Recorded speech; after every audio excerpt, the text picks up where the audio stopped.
took it on this plane. Unnecessary. And LeBron says, you know what? You're right. This your ish. Yeah, I take my show on the road.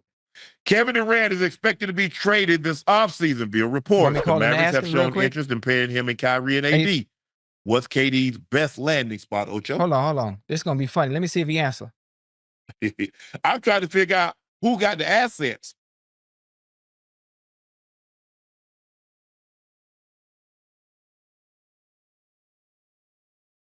Hell, he probably played. No, they played last night. What? In Dallas? Man, if they can play him, if they pair him with Kyrie and AD. Damn. He answered. Yes. He probably saw my name and he answered on purpose. Man, he probably watching the show. Listen, do you think, what's the chances? Let's say if Kevin Durant is able to go to Dallas with Kyrie, what do you think their chances are at winning a chip?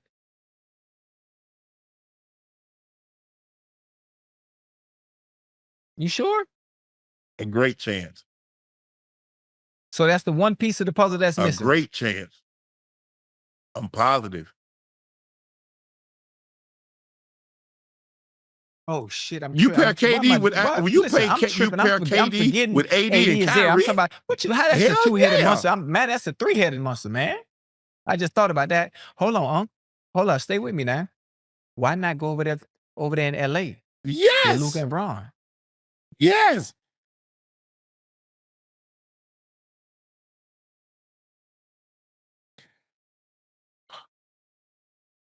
I don't think he wants to pair with Bron. I think he wants to compete against Bron. I think a lot of people were surprised that he paired with Steph. Normally, historically, transcendent great players don't go pair with other ones. Okay. And plus, the Lakers don't have anything to give up. They don't have any draft compensation. Now, had they saved that compensation, what they gave up for Russ to get Russ and gave up all those assets, they would have had some assets, and who knows? But I think in order for the Phoenix, they gave up a lot to get KD. They gave up a lot of picks. They're going to try to claw some of that thing back. I think Book is the only untouchable. Mm-hmm. He was drafted there. They traded. Bradley Beal's going to have to waive his no trade if he's going to go somewhere. We'll see how that pans out. But KD is the piece that they can extract the most draft capital and player for.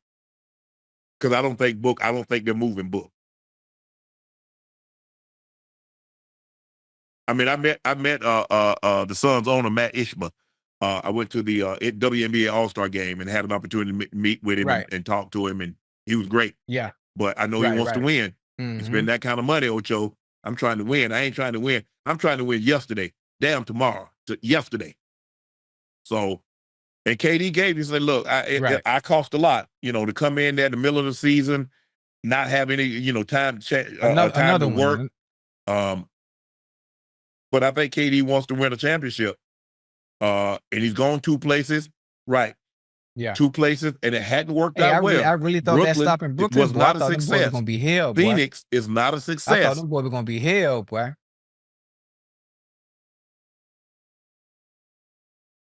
It'd have been interesting had the situation. Well, first of all, when he got there, he was hurt.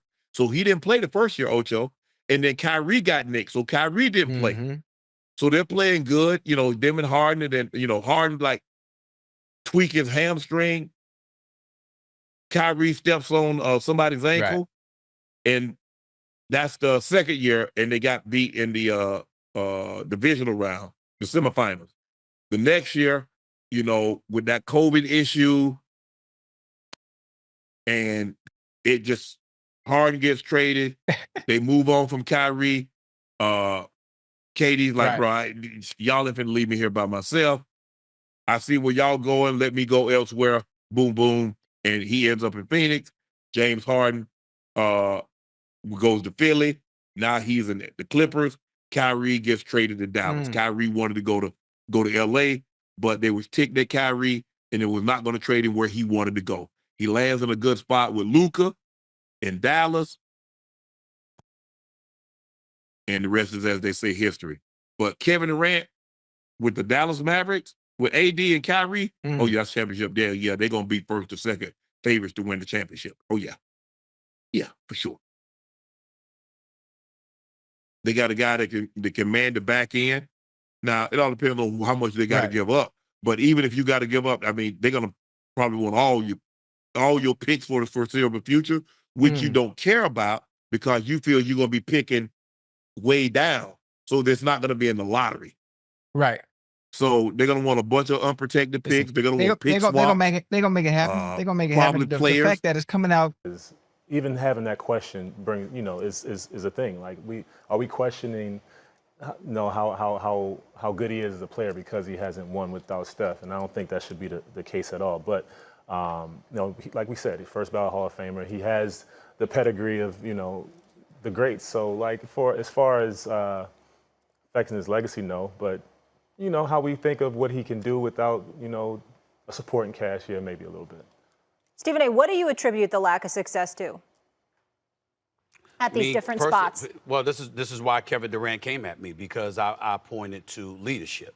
And what I mean by that is, at some point in time when you're that dude, because he is that dude, okay, in terms of your own ability, then you maximize the talent around you. People who are great sometimes have to be headaches. Now, some people want to get along with everybody else. I'm not in any way accusing Kevin Durant of being that. But when he says he is a brother that chills, that's right. Put Rudy up on the screen because he don't have to respond. He know I'm telling the truth. Kevin Durant is one of those cats who is very, very chill. He likes to do him. You understand? He does him, you do you, and we be on our way.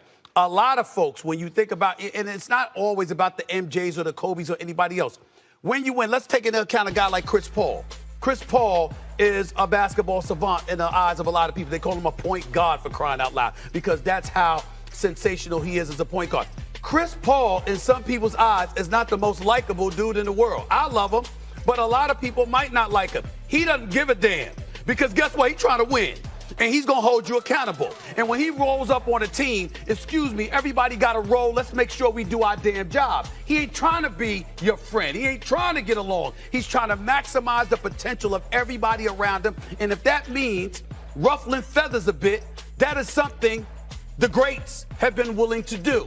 Kevin Durant has given no impression that that element of his personality is something he is willing to display. And as a result, I think people around him have gotten away in his career with being a bit less than what they're capable of being, because you don't have somebody like him in your face saying, yo, you're gonna do what you're supposed to do, or we're going to get you the hell up out of here. That is what I think is missing. But it is the only thing that I think is missing from the greatness of Kevin Durant. That just is not his. That's. Oh, Ellie, I'm sorry. Oh, I'm sorry. Go ahead, Elle. Yeah. I was just going to say that's just not his personality type. And like honestly, if you're Kevin Durant, you're so tired of people moving the goalpost. Like I remember just a few years ago, it was a mark on his